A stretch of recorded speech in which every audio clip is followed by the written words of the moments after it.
Chapter चल रहा था बच्चों स्ट्रक्चर एंड बॉन्डिंग, जो कि हम बीएससी फर्स्ट ईयर के लिए पढ़ रहे थे। ऑर्गेनिक का चैप्टर है और हमने सारे इफेक्ट पढ़ लिए थे। एक इफेक्ट रहता था इलेक्ट्रोमैग्नेटिक इफेक्ट। ठीक है, आज हम वही पढ़ेंगे।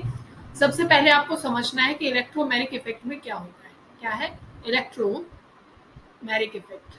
ठीक है, रेजोनेंस इफेक्ट काफी ज्यादा इंपॉर्टेंट था, तो वो आपको पढ़ना है। कभी कभी छोटी चीजें भी पूछ ली जाती है और उन पे हम ज्यादा ध्यान देते हैं नहीं, तो वो इसीलिए इंपॉर्टेंट बन जाते हैं। ठीक है, अब देखो इलेक्ट्रोमैग्नेटिक इफेक्ट जो होता है बच्चों, एक तो ये टेम्परेरी इफेक्ट होता है। क्या होता है? टेम्परेरी होता है, परमानेंट नहीं होता है। ठीक है, टेम्परेरी काम करेगा।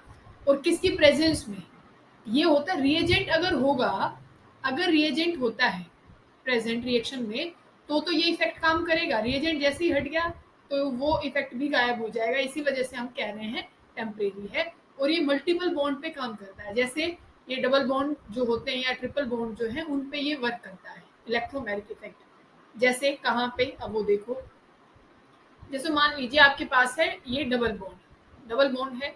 आपने क्या किया भाई? इलेक्ट्रॉन यहाँ पे ट्रांसफर करवाया और आप यहाँ पे एडिशन करवा रहे हैं। ठीक है, क्या करवा रहे हैं? जैसे H पॉजिटिव की एडिशन करा रहे हैं, तो इलेक्ट्रॉन यहाँ पे आए नेगेटिव, तो रिएजेंट ने अटैक किस पे किया? नेगेटिव पे अटैक किया। ठीक है, तो ये यहाँ पे पहुंच गया। जहाँ क्या है? इलेक्ट्रॉन ट्रांसफर होता है, अगर वही क्या आ जाता है? रिएजेंट अटैक कर देता है, तो वो प्लस ई इफेक्ट कहलाता है, प्लस इलेक्ट्रोमैग्नेटिक इफेक्ट कहलाता है।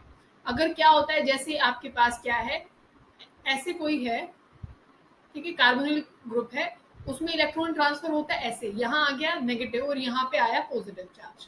अगर आप यहाँ पे जैसे HCN की एडिशन करा रहे हैं, इसकी HCN, तो CN नेगेटिव जो है वो कहाँ पे अटैक करता है? Positive pay. इलेक्ट्रॉन ट्रांसफर तो यहाँ पे हुआ था, पर जो मेन रिएजेंट है नेगेटिव, वो कहाँ पे अटैक किया? इस C पॉजिटिव पे।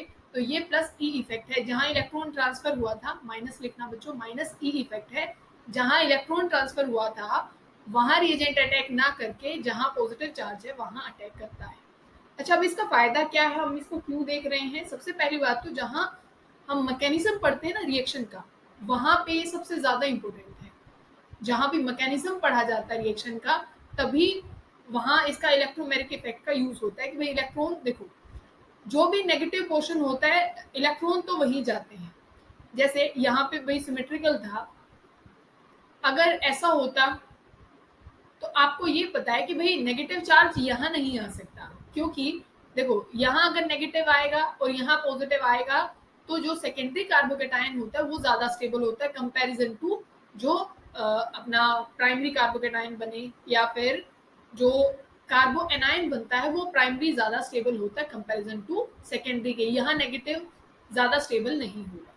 तो जो रिएक्शन मैकेनिज्म होता है उसमें ये इसकी मतलब हम वहां पे पढ़ते हैं, इसको हमारी हेल्प करता है ये उस मैकेनिज्म को समझने में। ठीक है, आपको समझ में आ गया होगा। जहां चार्ज अगर जो इलेक्ट्रॉन है वो ट्रांसफर होते हैं, अगर वही रिएजेंट अटैक करे तो वो प्लस ई, और उसके अपोजिट अटैक करे तो वो हो जाता है माइनस ई।